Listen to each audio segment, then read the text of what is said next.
Yes. Yeah, we can hear you okay. Thank you very much, Mauricio. Thank you very much, Judith. Thank you to the firm for this wonderful invitation. As Mauricio said a while ago, there's a very complicated environment, and the variables and indicators might change in a matter of hours from overnight. This is just to like last Tuesday, the world economy had created uncertainty because this real estate company, Evergrande of China, but not only was because the company, because Tuesday, Wednesday, and Thursday there were two important events, as in any global company. We need like to follow the footprint. The Tuesday and Wednesday was just a coincidence, and this is done as per calendar. The central banks, they'll notify 2 hours before about the meetings. So Tuesday and Wednesday, 16 central banks, among them the Federal Reserve of the U.S., they have already scheduled their meetings. There are banks like in Banco de Mexico that by the way, they will have their meeting next week, one day, or the Fed, whose meeting takes 2 days. And this is regarding to what happened in this 72 hours of the Evergrande company, because on Thursday this company had to settle $72 million. On the 29th of September has to settle for $47 million, and also it has to settle $1 billion, and it only has capital or a support to pay the 10% of the interest of its debt that have to be settled this year. The economy can move in a matter of hours. So we have another uncertainty this week.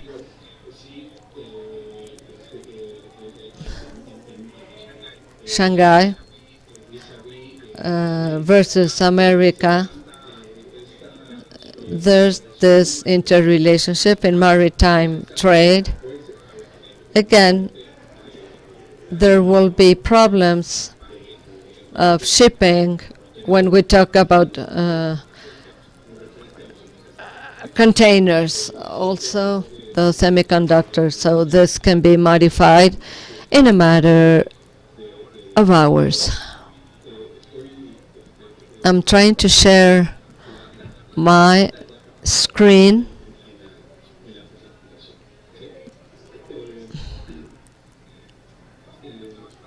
Just to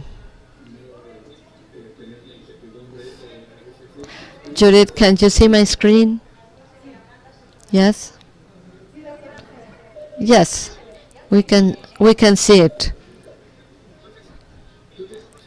Well, so we have these expectations, and the truth is this fourth quarter of 2021 that will start next Friday, the expectations are not as eloquent as we could think. So when we see the perspectives of the economy, we have the following context, this scenario that is marked by the situation Mauricio referred to, due to the pandemic regarding the logistic distribution of this new biologic, that is the vaccine, beyond the pharmaceutical company.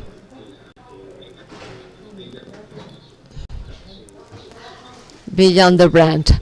So we have these three contexts: the financial clash, the supply clash, and demand clash. Let's see the global risk with respect to the movement of the interest rate. We saw the result last week of the Federal Reserve. There's two important announcements. In Mexico, there's uncertainty if the meeting of the board of directors will increase the interest rate in 0.50. When the interest rate increases, we have an increase of money.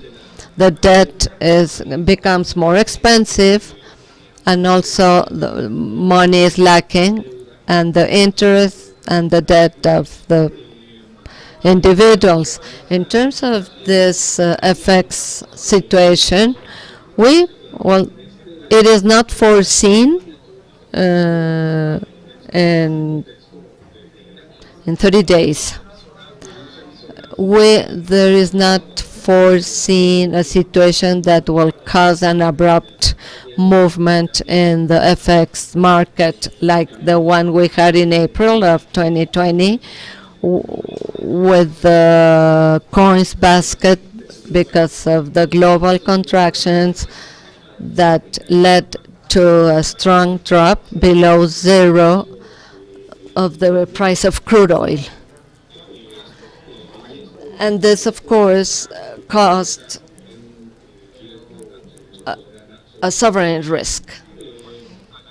In terms of the supply, we do see a huge uncertainty regarding the value global chains because of the supply of microchips, the supply of semiconductors, and this is not the result of the pandemic, but we have a lot of industries that have a main component, which is the semiconductors. Before it was the car industry, now we have the electronics industry, the telecommunication industry, and one more, which is the home appliances industries that integrate in their process the semiconductors.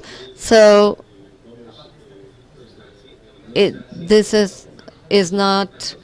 this scarcity has not been caused by the pandemic. When we talk about procurement, and also there's a interesting behavior on the livelihood or household income, and the behavior of the economy with its economic plan that caused controversy. What Biden president presented, there are no positive results in the economy, and this leads us to reconfigure the expense. I don't know how you see this, but if we see the workers in the consumption of the consumer, there's huge uncertainty on the side of the consumers, and this sends a signal to the businessman or businesswoman that the consumer, at least in the following 12 months, will not buy durable consumption goods. So here, the important thing regarding to what we had last year in general terms we have a strong sanitary impact in the countries. If we see this with respect to the impact in the economy, the supply of the vaccine is making progress. So we need to say that the concentration has not moved in terms of percentages. That is, out of the 100% of the countries that have registered the vaccination, 12% keeps concentrating the administration of the vaccine. So here we will have something interesting and how this is going to move with respect to the U.S., because we have another population that it is not that there's scarcity of the vaccine, is because it is a wide population. There are many inhabitants in the U.S. that do not want to get vaccinated.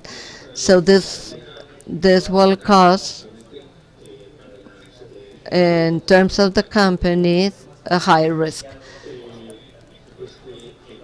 This is concerning the millions of people that haven't been vaccinated, and this number is increasing.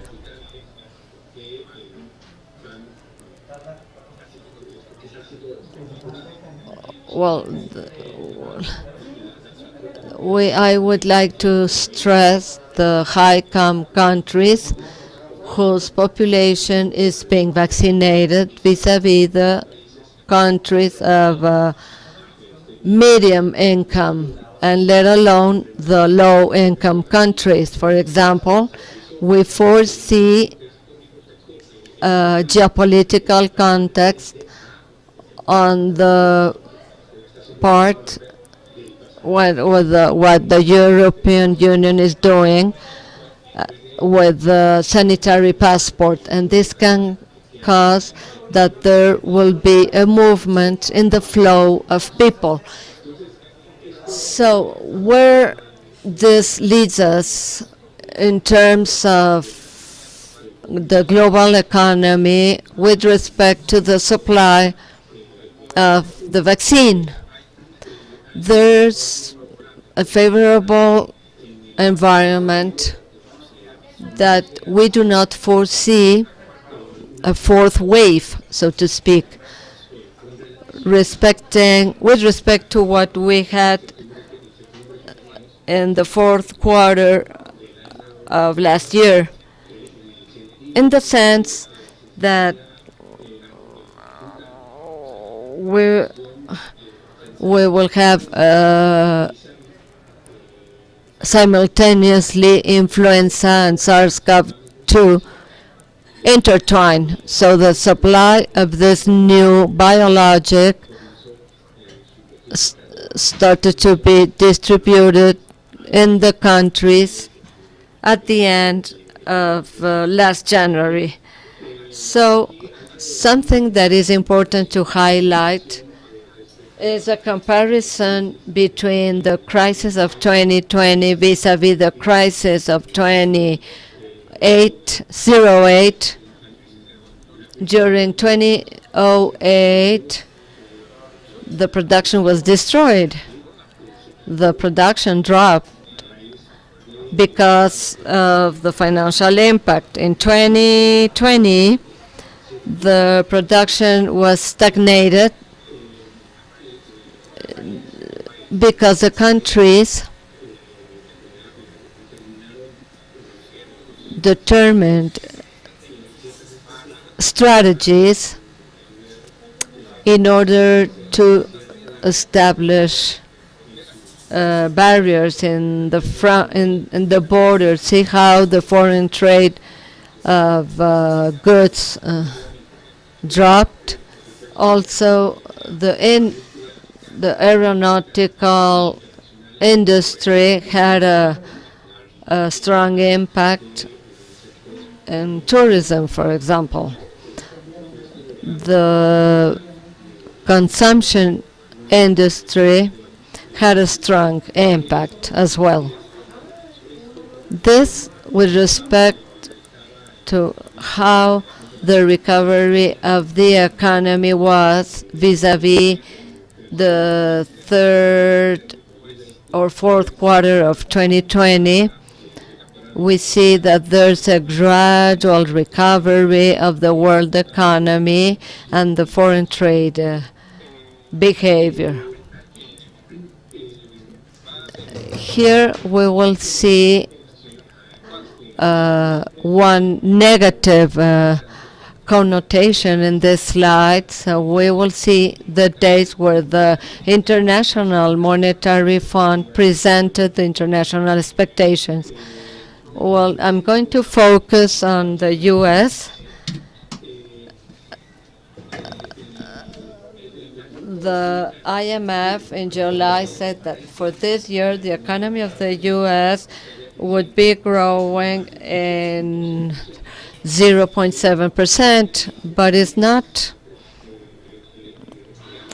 that the government, the rival government, it is not the Central Bank of China that determines that the U.S. economy is not growing at the expected rate. We need to take into consideration what it says.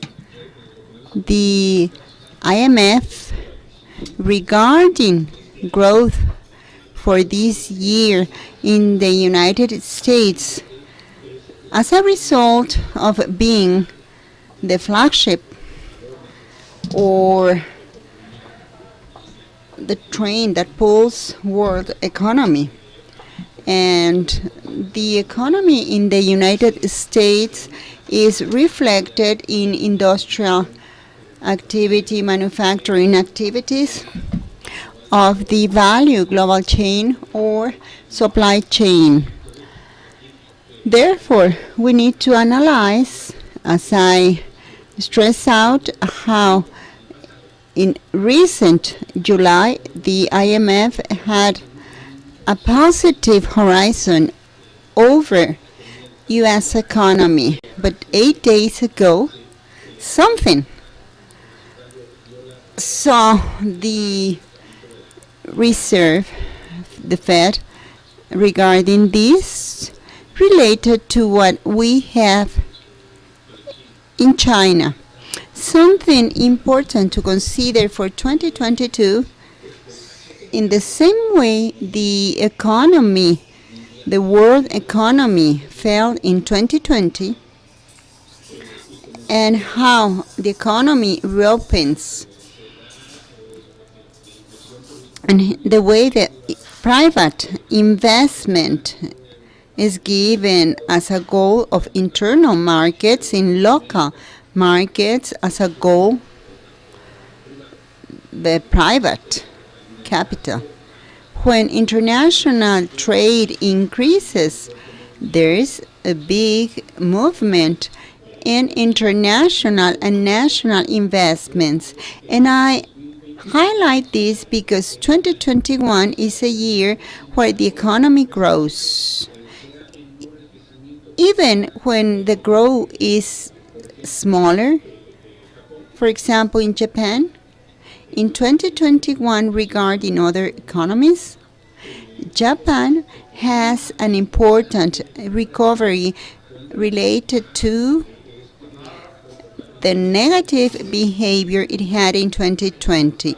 And what I mean is that in 2021, the economy of these countries will always have a growth impact as a result of 2020's drop. What should be important and we should care about is that in 2022, the economy of countries by itself will grow in an internal manner, because the inertia would be recovered. 2019, 2018's inertia, that means that there is a significant reduction of these economies regarding 2021. and I am highlighting a fact. We need to remember what the IMF says regarding United States. We are 15 days away of the next IMF and World Bank meeting. And regarding what the Fed announced last week, so IMF is going to have a strong adjustment in the U.S. economy.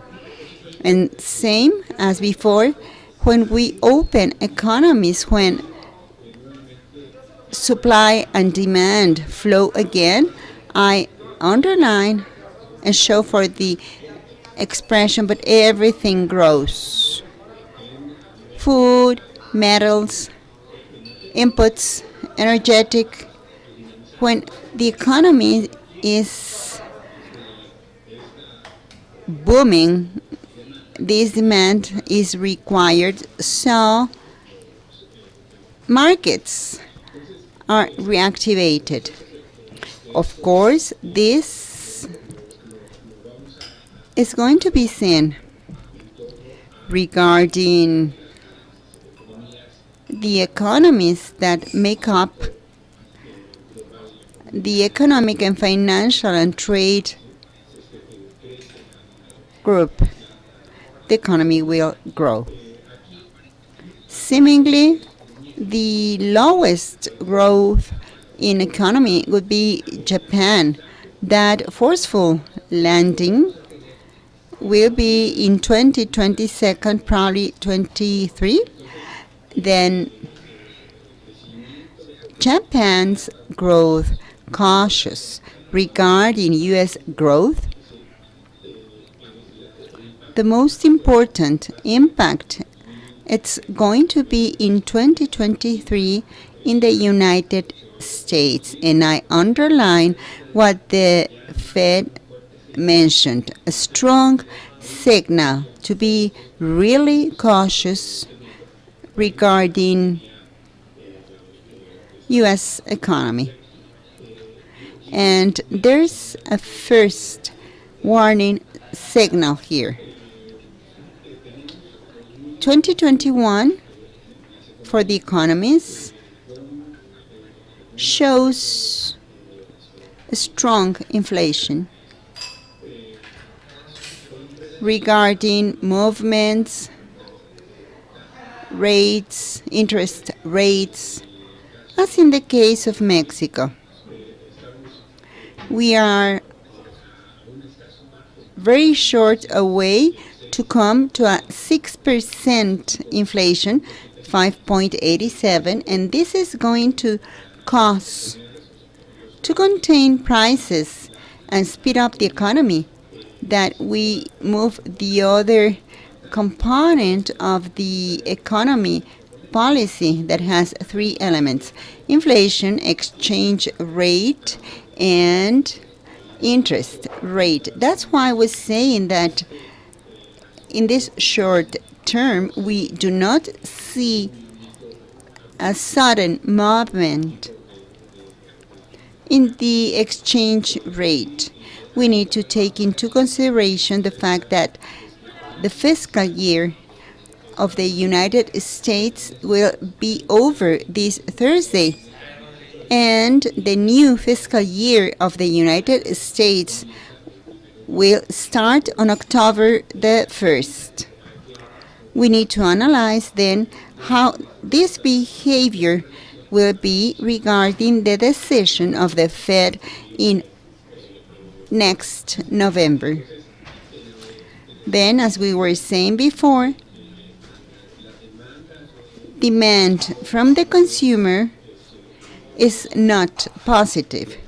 There is an increase in prices, of course, and this is reflected in inflation. Employment is not being generated as it should regarding wages. Therefore, there's an interesting mixture here that we need to take into consideration. Low income, price increase reflected in inflation, and this, of course, sends to a higher rate in interest. And we need to analyze the trust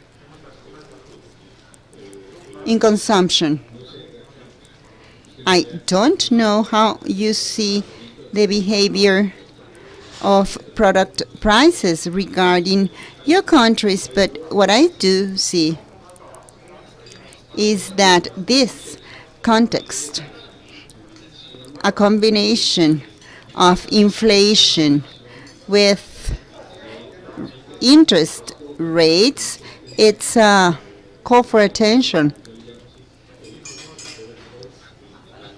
That's the governor of banks, the International Development Bank.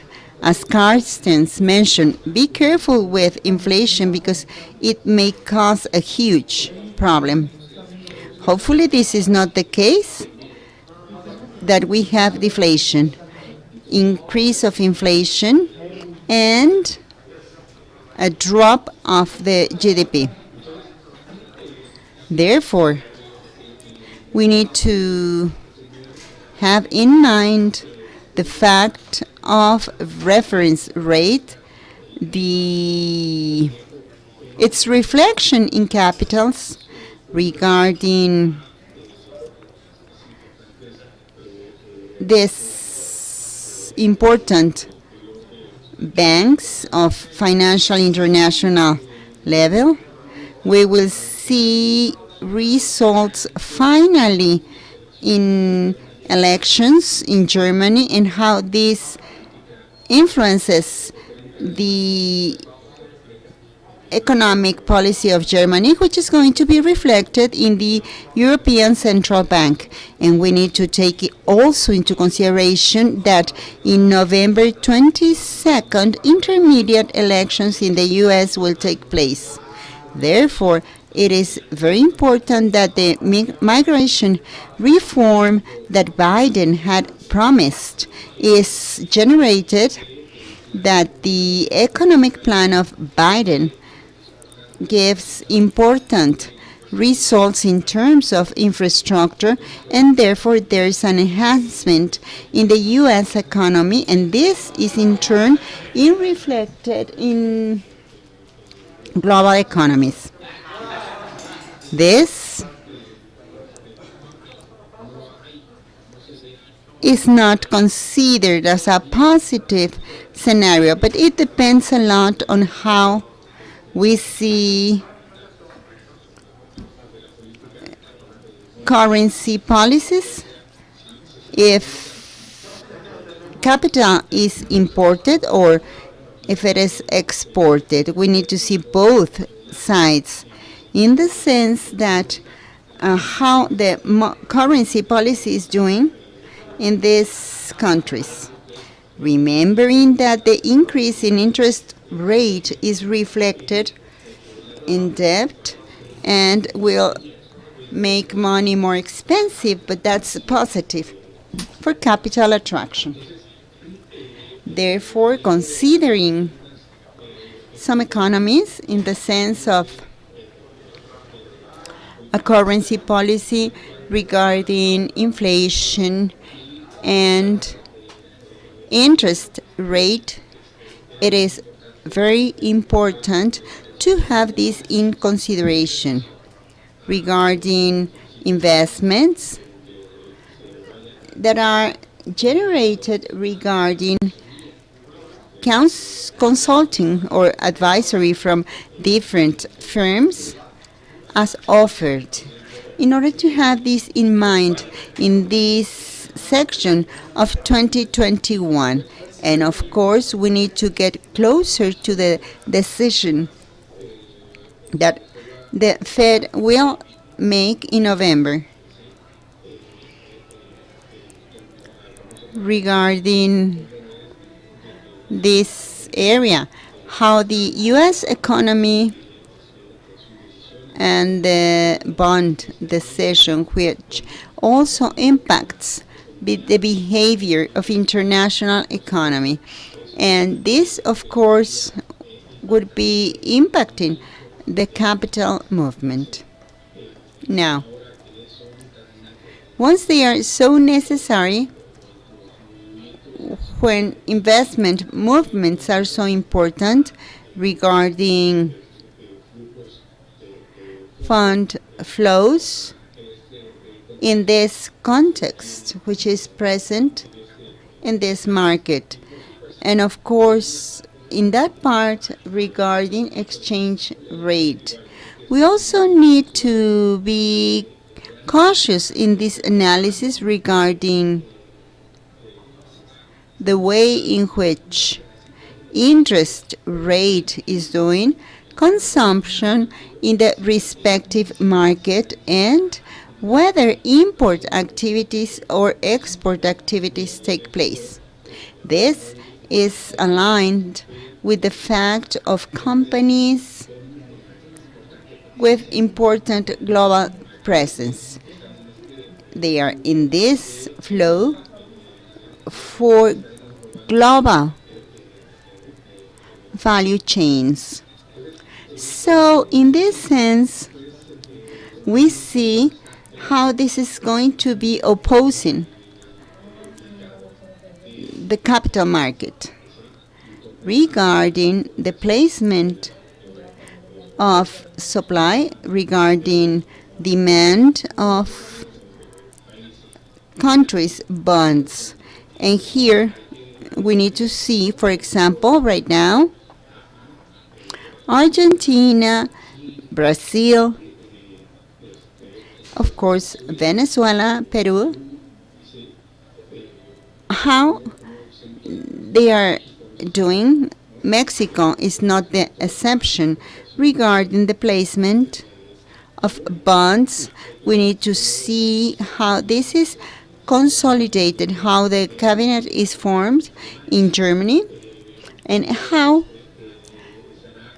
this will impact the new agreement between the United States, Australia, and the United Kingdom vis-a-vis China, and how capital movement influences getting into international commerce or trade perspectives. As I was saying shortly ago, we have this huge valley in 2020 and the perspective.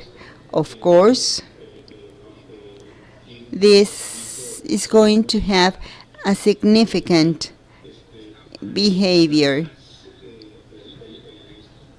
The scenario is stronger to the positive side regarding a pessimistic scenario. The factor against increasing international trade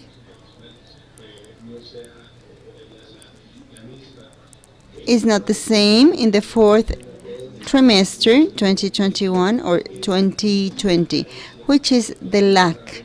There is more scarcity of inputs, components, and the situation regarding 48 hours regarding container movement. The pulling region of economy here,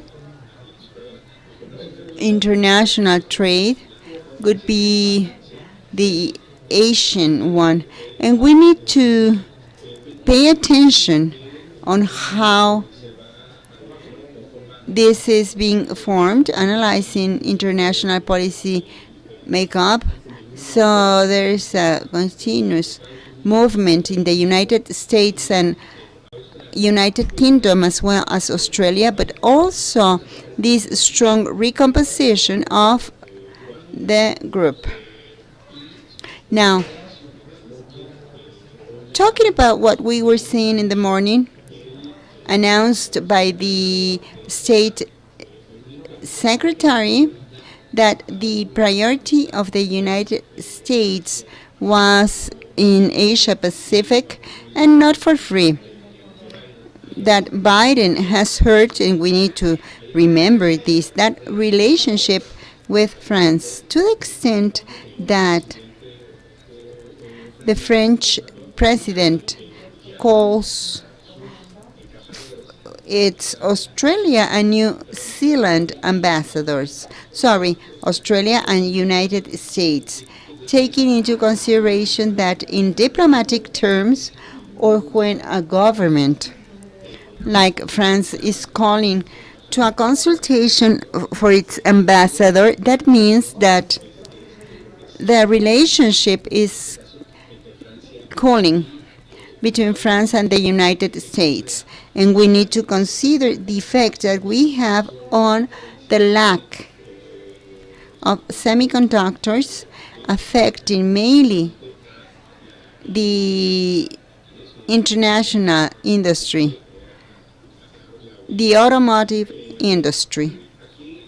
Now, in this context of imports, we need to consider how the exchange rate market is, where at this point we can see that there's stability in the exchange market.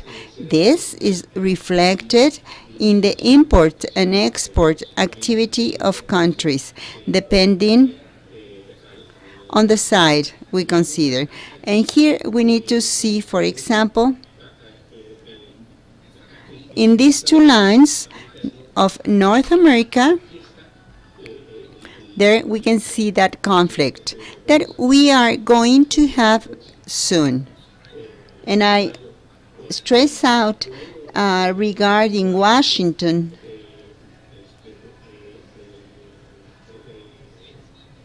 United Kingdom, Australia, vis-a-vis the announcement of China that they want to be part of the EPP.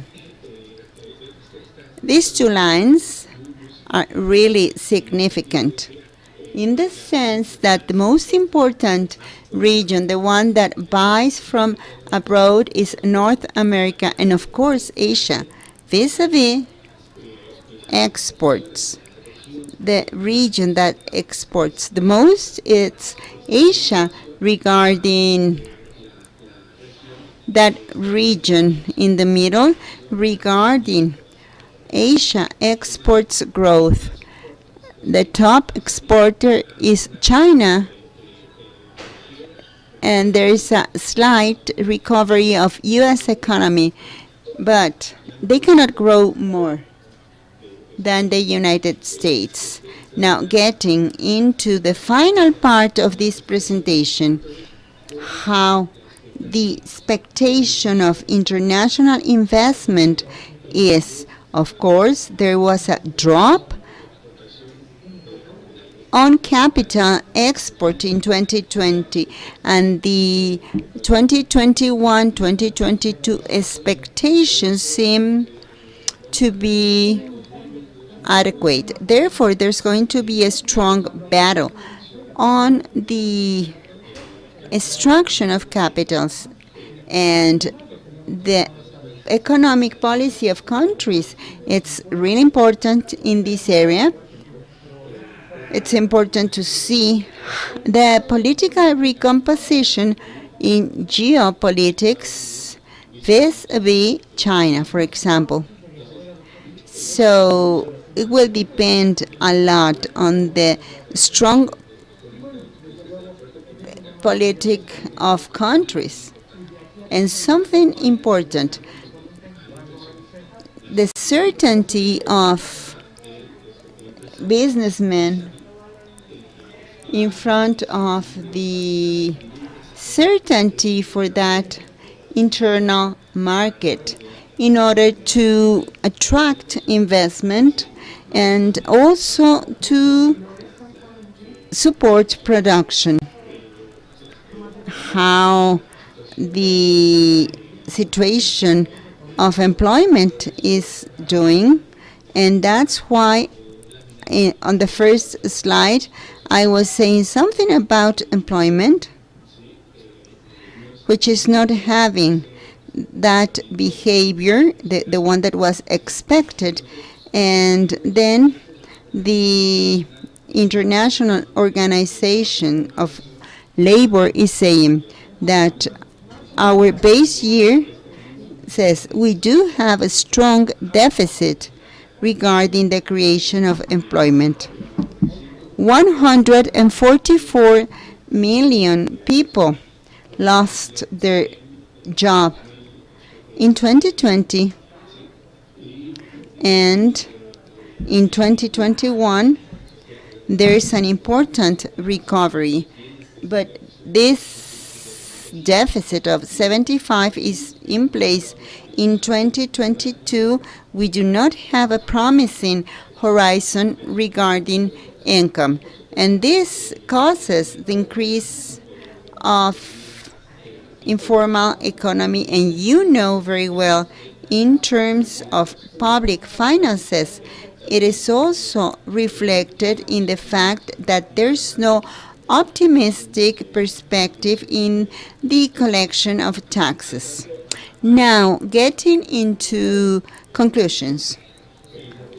Risks of health for the pandemic as we advance in the supply of vaccines. As people receive vaccine, this will cause more movement and consumption, and it should also be reflected in employment generation. It is really important to consider the impact of inflation at international level, and this leads us to see how central banks, in this case, their inflation expectations or forecasts rise, at least in United States. And now, talking about productivity and competitiveness of economies, this is highly related to the way countries prepare to this new movement regarding 5G, which is the first risk horizon. Regarding this horizon, in the sense that we are growing, the route is clear, and we find suddenly a hole that makes the economy get stuck. This hole is the decision made by the Fed of adjusting from 7 to 5.9%. The Fed, and this is not the IMF, this is not the Chinese Central Bank, it is not Maduro, with all respect, not Putin, no Xi, with all my respect. This is not governments or country, as Bush called the axis of evil. It is the Fed announcing that U.S. economy in the last month of the last quarter of 2021, regarding the first month of the third quarter, that is the last week of September 2021, regarding the first week of July 2021, where they say that U.S. economy would be growing 7%. Something was seen by the Fed in the economic program that caused an adjustment of 1 percentage point. That hole which is a 1% drop, which is slowing down the economy regarding inflation and the increase in interest rates. Something very important also. The IMF was saying that U.S. economy for 2022 would be growing about 4%. And there's also a drop of the Federal Reserve in the United States regarding growth for 2022. We can say here that then the adjustment where we are going to have this strong contraction in 23 regarding 22nd, this is going to be in about 2 years, where, and allow me to put this in the context of IMF, 7% July 2021 vis-a-vis 2.5% for 23 of what the Federal Reserve says. The Federal Reserve, I need to stand out, has a warning that the U.S. economy is not regarding this header. The U.S. Fed is warning that there's a risk horizon in the American Union economy. So, summarizing this adjustment that we have with data from the Fed is leading us to that high-risk horizon. So not only the national wealth contraction, but what that the GDP is. The GDP is the wealth created by the country during a specific period of time. So the expectation of the U.S. economy in terms of but not only is the wealth, but also the Fed tells us, be careful, there's another element to be considered, which is employment. And this, the Fed forecast for 2022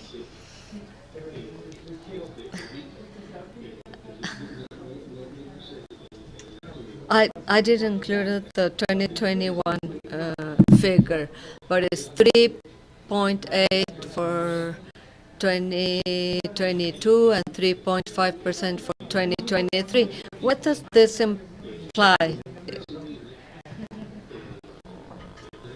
A presumable demand of employment and the expectation of prices, inflation. See, inflation in June of 3.4 went to in September to 4.2. So this leads us to a drop of the GDP in the U.S. in 1.1 percentage point, an increase of prices, and an increase of the unemployment rate. So, on the 23rd of September, the chairman of the Federal Reserve gave us the risk forecast. It doesn't strictly say that the situation of COVID-19 that causes this situation in the economy. We need to take into consideration this date because it will impact on the 2nd and 3rd of November, because it will impact the closing of the year, but we need to consider the 3rd of November, where we will when the intermediate elections will take place. The Fed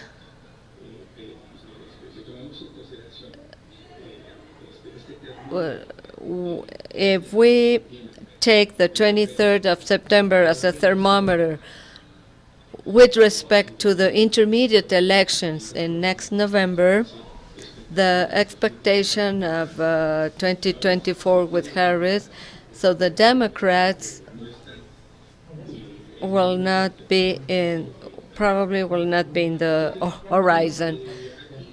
So we need to be very aware of this movement that will take place in November the 3rd. We have the subsidies of unemployment.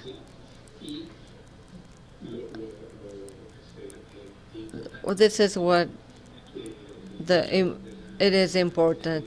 The ceiling of the debt with respect to what is going to happen during these days because of the budget 2022, considering that the new fiscal year of the U.S. starts next Friday. So this is the introduction of the expectation 2022 with the risk horizon with the expectation 2021. Please allow me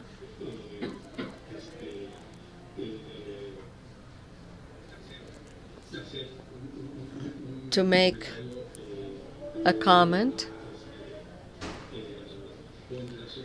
regarding 2022. There's a very important situation in China next year that will determine the horizon of Xi president. And this, of course, will be reflected in foreign policy and international trade and the global economy. But what we had yesterday, or what is being decided this Tuesday in Germany, what happened last week during the elections in Russia, this will have a great impact on the movement of the economy next year. Thank you very much for your attention. Thank you, Mauricio.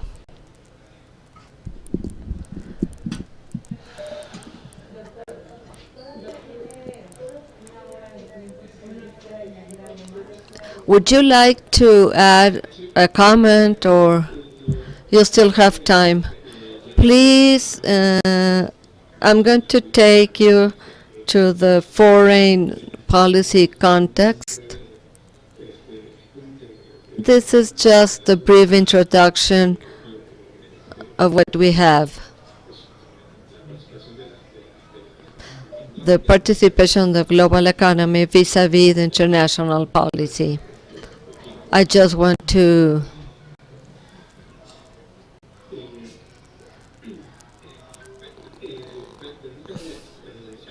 please, I'm going to relate international policy and global economy. How are we standing with respect to China and the U.S. situation? Well, Dr. Connolly presented it brilliantly.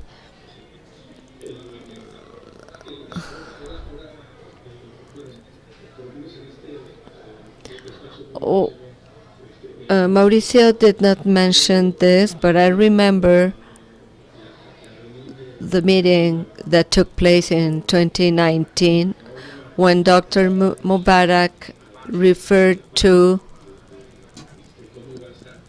the economy in these regions. And let us remember, Mauricio, that at that time we had a feedback how this strong relationship will be between America and Asia. This is where will come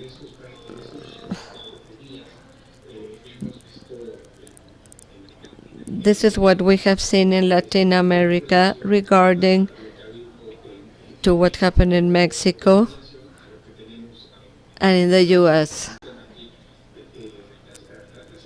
So I urge you to put on the table several items regarding to how we are standing. Yes, I do remember. I don't know, how do you see this? We can open the session to questions, but something that is in the mind of everybody. In the case of Latin America, Ignacio, how do you see the situation without going into politics, but how much the U.S. is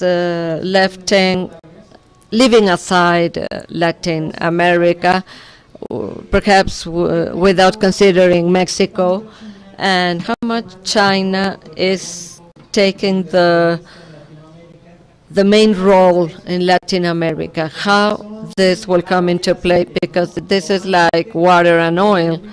Normally we have experienced this when one of the two comes into play, the other one is left aside.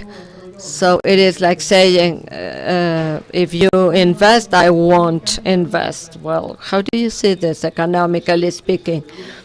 Well, even when we do not want to include politics, it is there. I'm going to put on the table 2 or 3 recent events. On the 24th of July, we celebrate the birthday of Simón Bolívar. Thus, the 24th of July, the President of Mexico, López Obrador, summoned the diplomatic body of the countries of Latin America and the Caribbean, and they met in Alcázar, in the Castillo de Chapultepec. And this was a speech interesting in terms of the thinking of Bolívar and the dream of the integration of Latin America and the Caribbean. I want to highlight that it was a very important event in the occasion of the birth date of Simón Bolívar. But when López Obrador was giving his speech, in the middle of it, in 2 paragraphs, this is what Mauricio is telling us, and it says,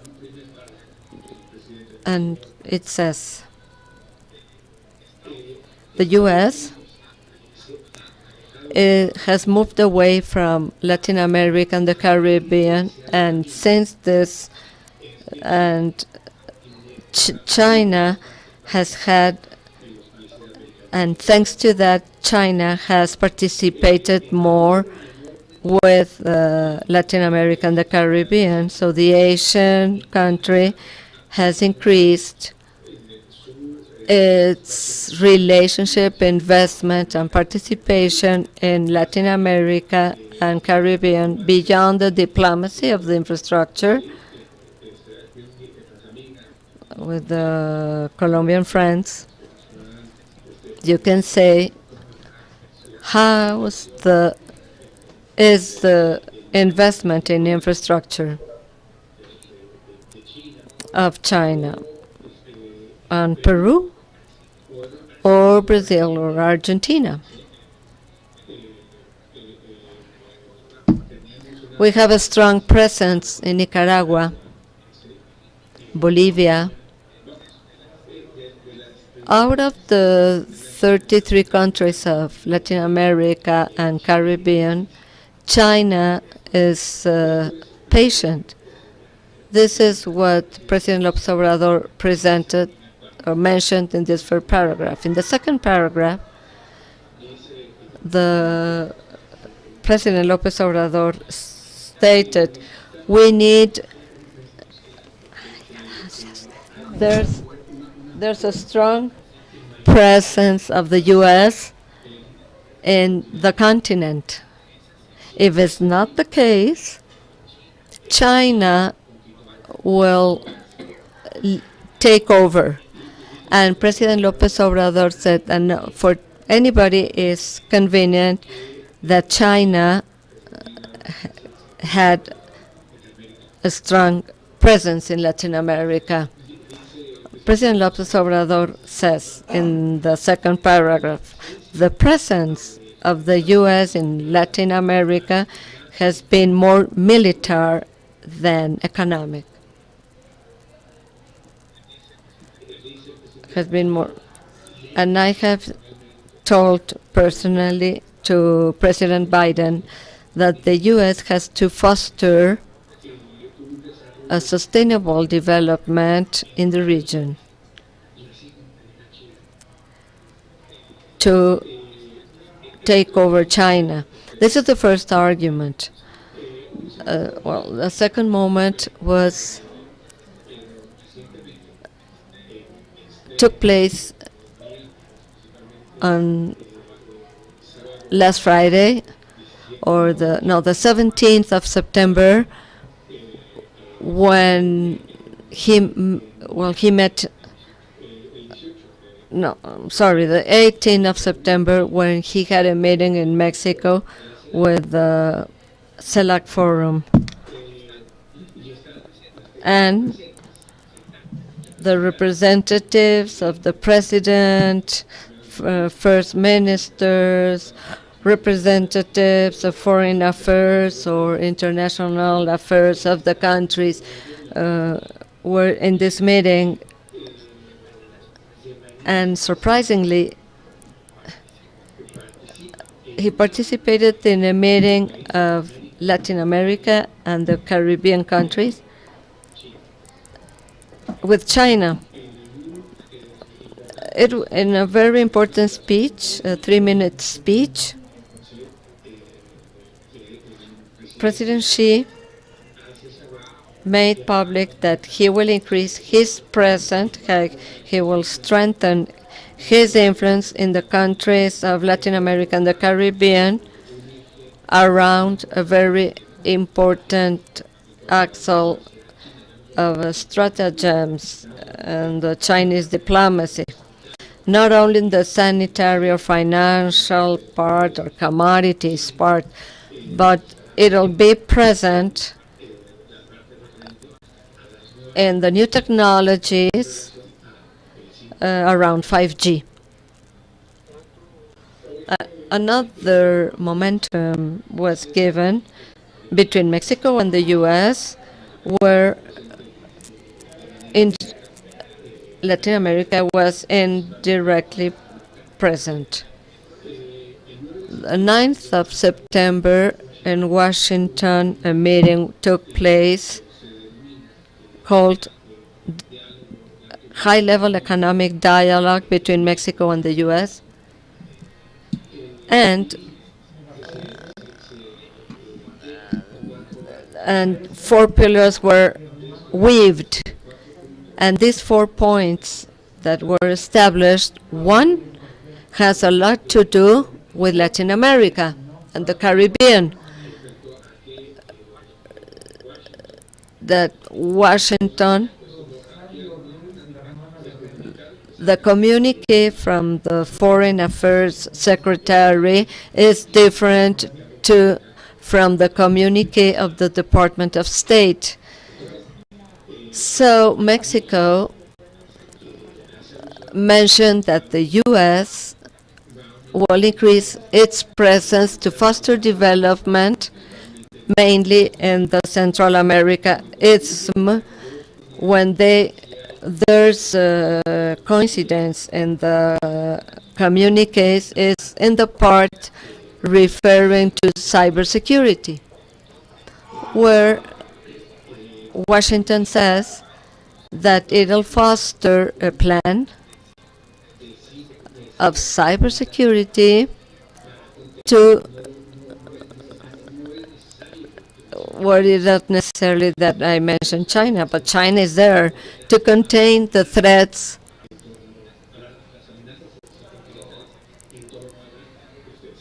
of the cybersecurity and telecommunications. So here, Biden continue with the strategy in a sense that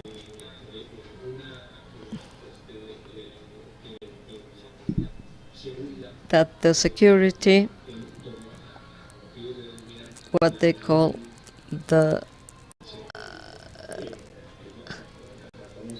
clean network.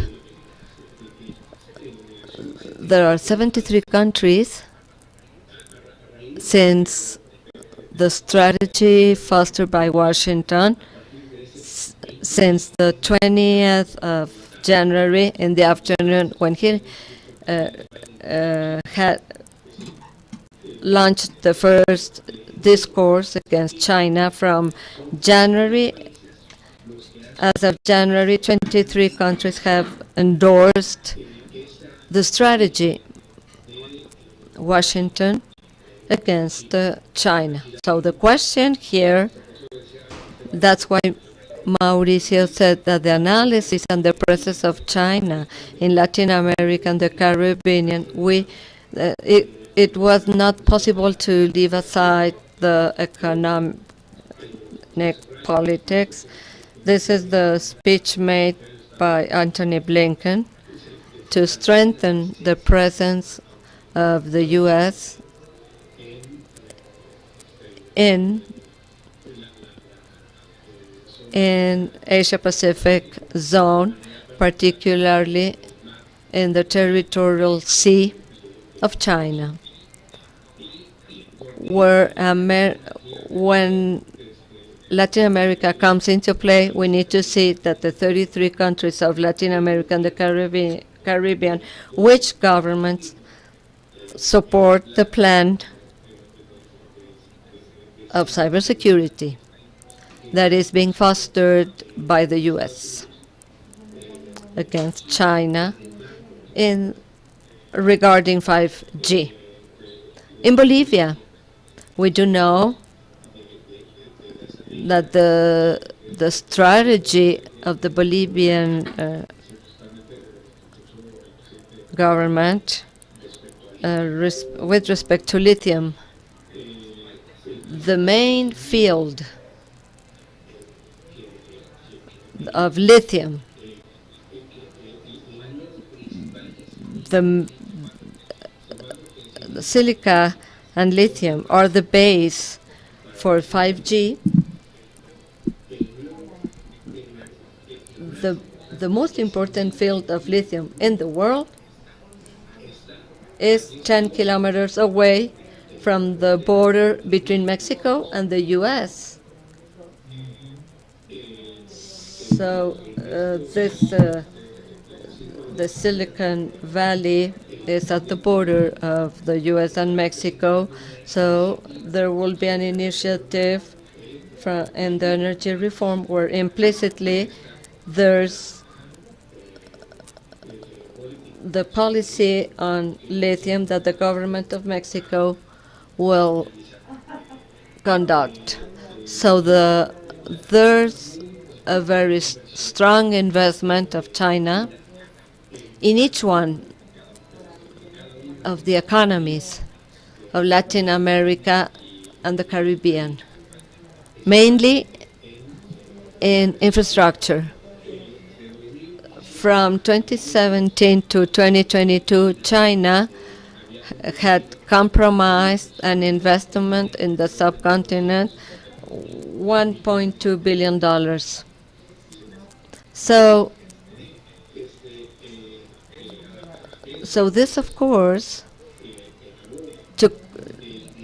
this is just because of the distancing that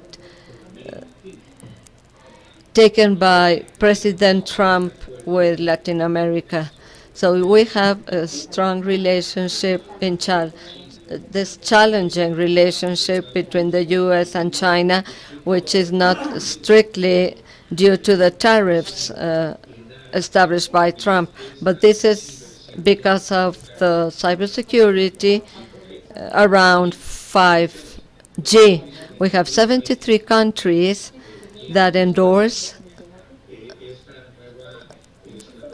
this new stratagema of Washington. Well, based on what I've written in my book, I call it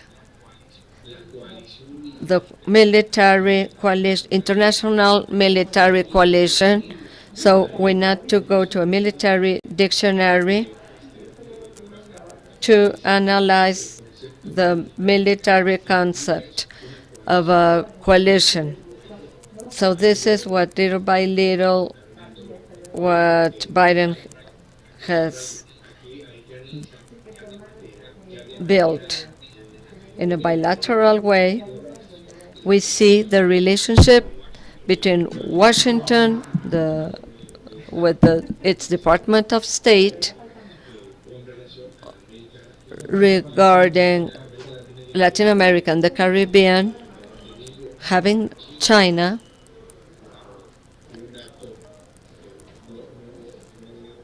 as an undesirable player with respect to the discourse pronounced by the President of Mexico on the 24th of July,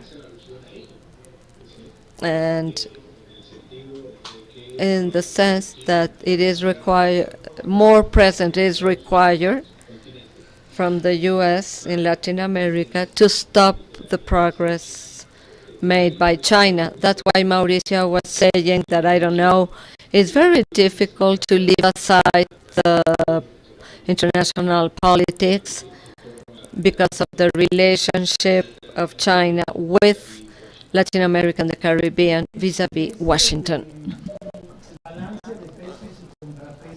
Well, the checks and balances. When we have a meeting of CELAC, the main presidents of countries with questioning democracy are summoned. The president of China talks, but at the same time they are told why not to merge the economies like in the European Union and negotiate with the U.S. a free trade agreement, U.S. Latin America. It's curious. Is this done like checks and balances? Because the obvious would be to invite the U.S., right? And probably the ones that didn't come would have been here, Chile, Colombia, Brazil, which are the main economies. I don't know if this is like this is a sort of a game to put some pressure, or what's the true intention? Because what it was said was that they talked about the ALCA, the free trade agreement in America, but he expressed it with other words. And only to round up the question, because there's a reality that even though China is investing in this region, it is also true, for example, in Mexico, 80% of its trade is with the U.S., And Latin America doesn't have this percentage, but they are high percentages. What do you think of this? Yes, your analysis is very smart. What I see here is a very encrypted discourse. For example, this integration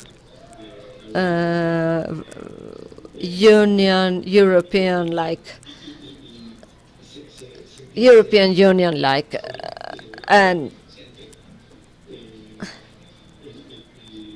the president of Cuba and the president of Venezuela, just to mention a few, but we need to see what kind of democracy, because what kind of human rights are we talking about? But what you are referring to in Article H and Article J1 of the Maastricht Treaty, which is the preamble of what we will have as of the year 2000 in terms of the monetary economic union. These two articles of the Maastricht Treaty mentions like complete freedom, full democracy, full advocacy in human rights. When López Obrador, on the 24th of July,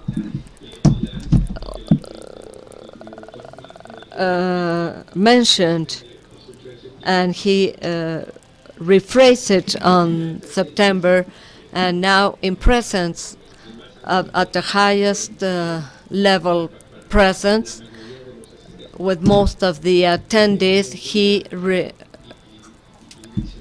rephrased this. We need to elevate the integration process. And he mentioned it back. But here we need to analyze the integration of the European Union, not only at economic level. Here we can talk about 4 big freedoms. For Latin America, we need to emphasize on the table what they say regarding about these articles with the Basel Treaty. Something that it's going to happen in 2022, and this is going to be held in Washington. When this America's summit takes place, we need to take into consideration that some minutes before the XXII meeting in September, when the Foreign Affairs Ministry of Mexico says, and it was almost textually, before the meeting of 2022 in Washington in the Americas Summit, we are going to be working. Each one of the countries will be working. I mean, America, Latin America and the Caribbean countries would be working to reach a single proposal regarding Las Americas Summit. And which one is this proposal? Somehow, Mexico's president has revealed a bigger relationship of Latin America and United States. So as through this strong relationship, we can contain the presence, and it is not strictly investment but development. And here we have the topic related to freedom in all senses. It is where we can see how the AOM and ECLAC can present in Washington in this summit of the Americas regarding this new relationship of Latin America and the Caribbean. We need to see how this economy is strong in the United States, because it is already mentioned as a first moment. It loses inertia. And we can see how China's economy is doing stronger. And this situation can be also seen on Wednesday, and is not affecting Chinese economy. We can also see how this support of 52 million US dollars that China contributes is reflected in China's economy. What I do want to mention is that we are on the verge of a new status marked by 5G to this dispute in Washington and Beijing. And seeing these two documents, we can see these policies in U.S. and there are new areas in China in points number 6, 7 in this 5-year plan, in what 2 weeks away was announced by Washington regarding a safety plan, a cybersecurity plan to contain China. This is a very interesting element that we are going to see in 2023 regarding changes in China in March 2022. Very interesting. Let's see what happens, what uncertainty causes if United States is not only requesting but also should give. They are concerned about security, but they should also agree with Latin America regardless of the presence or absence of democracy, where we have the concerning part regarding them. Yes, you're right. And this is the Biden that has several points open. And the most important one is on the internal part. There's a wide part of the population who doesn't want to get vaccinated. Number 2,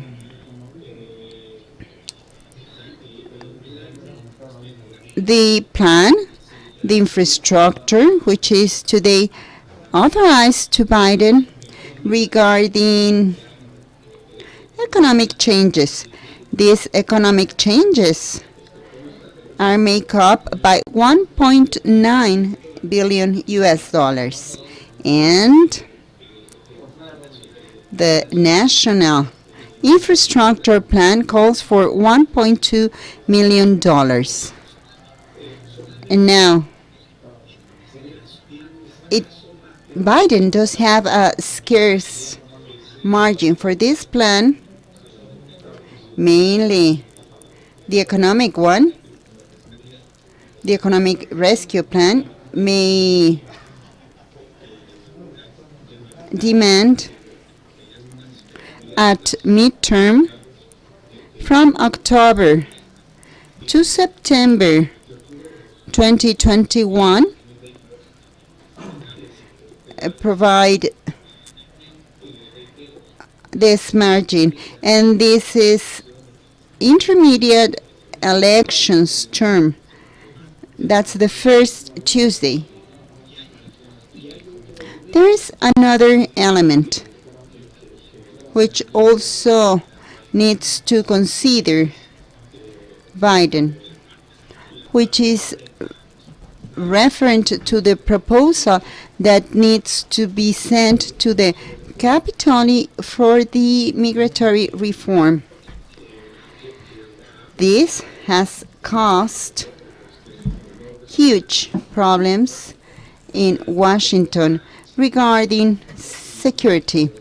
We are seeing this in this exodus, given mainly from Haiti immigrants, but there are many others from different nationalities in this exodus, which is being taken place between the border of Mexico and the United States.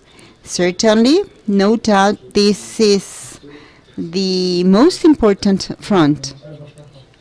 And there is an additional one, which is precisely the one highly linked to economic rescue and infrastructure,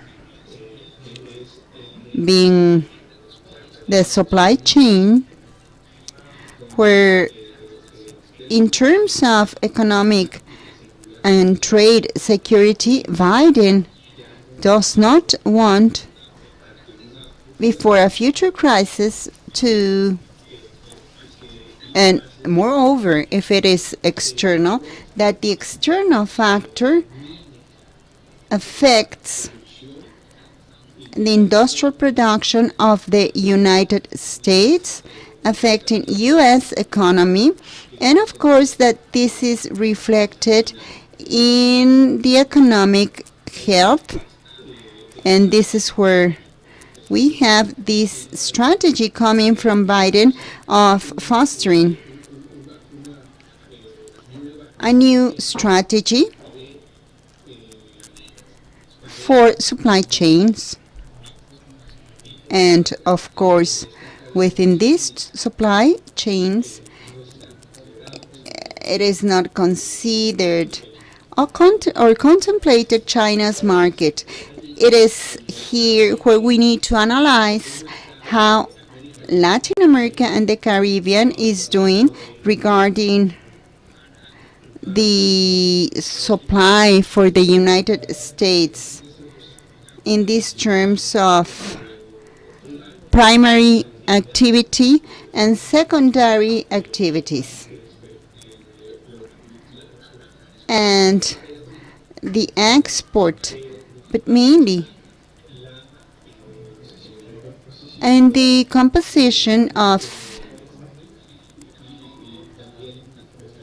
and here we have in first instance the companies of the United States with Latin American and Caribbean markets like Brazil, Argentina, Mexico, Colombia, Chile, where there is a strong relationship, a strong presence of this stability. And in this sense, it is here where we are going to see this reconfiguration of Latin American economies regarding this new strategy that Biden is fostering regarding supply chains. It is here where we can see this recomposition, and that's exactly where López Obrador talks about a bigger presence of United States. And that's why I am reiterating these discourses of July 24th and September 28. We need to read them to determine how this new relationship between Latin America and the Caribbean would take place with United States as well as Canada. If we analyze this on the Americas, so yes, this flirting with China, it's a tool to attain something. I understand that the main relationship of Latin America is United States, but a lot has been said, and that's what I've heard. And we had the representative of the European Union at this XXII meeting. It's been said that many years ago they wanted to develop it as such, and production areas were moved to Asia. They were mainly in Mexico, Africa, and they were moved to Asia to develop that region. And I've heard that now the intention is to bring this to Latin America, so now Latin America can go forward, and then we can form this block of Latin America, and then we have these three blocks in America, Africa, and we can be competing in the future with these supply chains. Now, a concerning factor here is whether Latin America is prepared to cover this supply chain, because as all this time that we have been suppliers of these raw materials and maybe a maquila industry, we've lost this capability of becoming efficient producers, and I mean the whole Latin American region. So how much are we going to be able to move these production floors here to compete with China in this case? The important question here is to know which is the technological added value that Latin American economies are offering to United States. For example, our Chilean friends know very well that Chile is one of the few countries who have granted a big added value to agricultural products. In this sense, we also need to analyze the following: which are the advantages of this post service which is being offered to generate value between Latin America and the Caribbean regarding United States. That is, in terms of commercial strategies, which are the matches related to the continent countries with United States, taking into consideration that the absolute advantage of South Korea has with Latin America, and that's the added value, the technological added value. It is here but we will have this matchmaking on how to generate and develop this between Latin America and the Caribbean, with United States taking into consideration these high standards that should be generated regarding not only compliance of quality standards, but also compliance with quality standards among companies based on the famous ISO system. Another factor which is also important would be that part regarding infrastructure, which can be generated and developed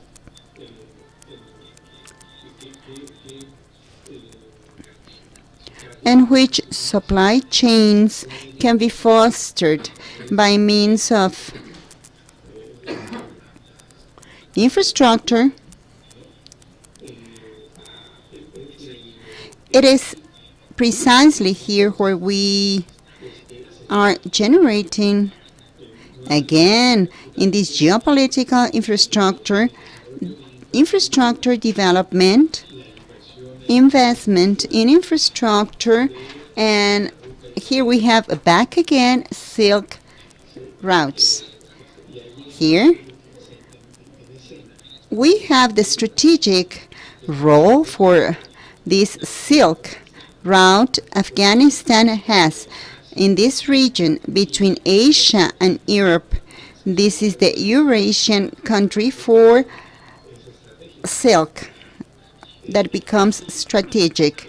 In spite of having this land so important geographical situation, we have not been able to exploit it in order to have a better infrastructure connection. Now, there's another relevant part here, in the sense that vaccines presence, we need to analyze in this set how the supply of vaccines is in these Latin American countries. This is going to play an important role in this new relationship.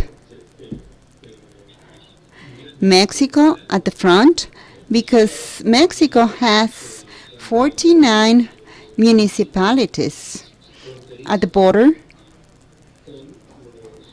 with these 43 border counties.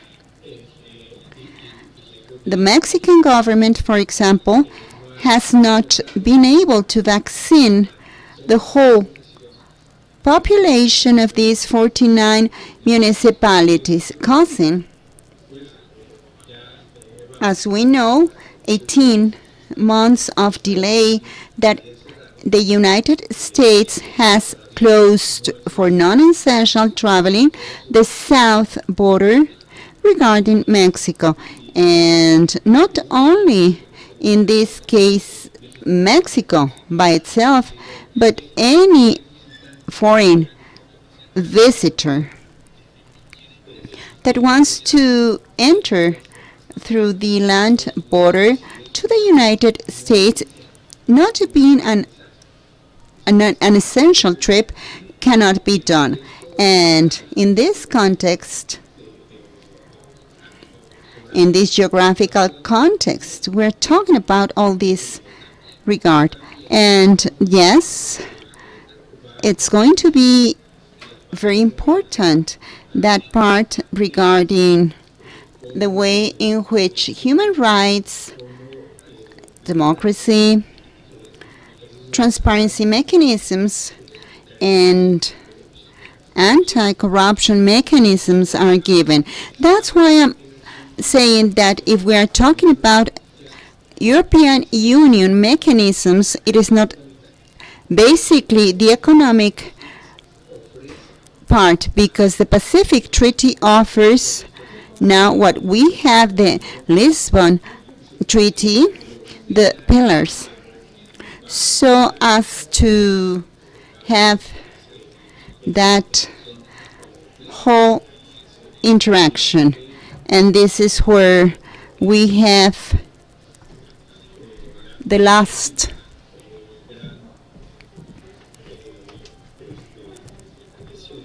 this big coherence in the European Union with the East European countries that needed to fulfill with this demand at the European Parliament. This is where I point out how much within this new scheme we are going to have the presence of these topics, which are not only the competition of North America as such, but we also need to analyze what the TPP says in terms of transparency and in terms of anti-corruption terms, taking into consideration that 4 out of the 11 member countries are Latin American, and then they are grouped in this Trans-Pacific Alliance mechanism.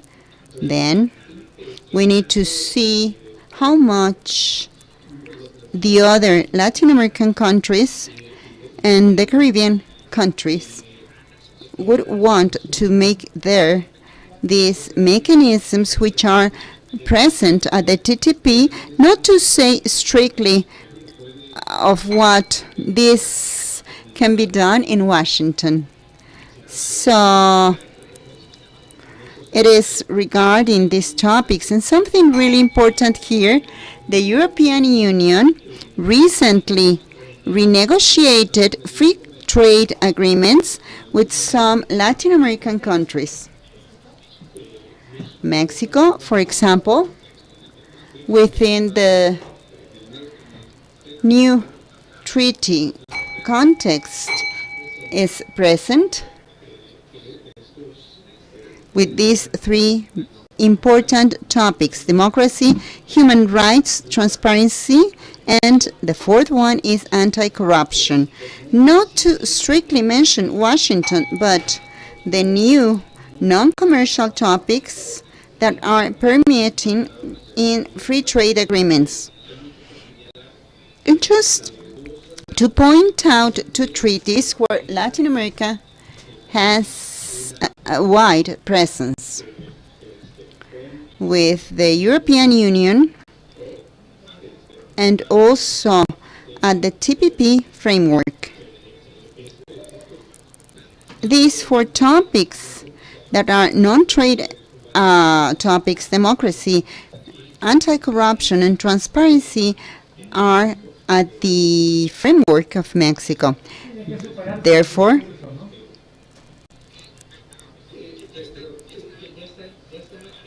it is already undergoing, Mauricio. For example, with the TPP 5 years ago,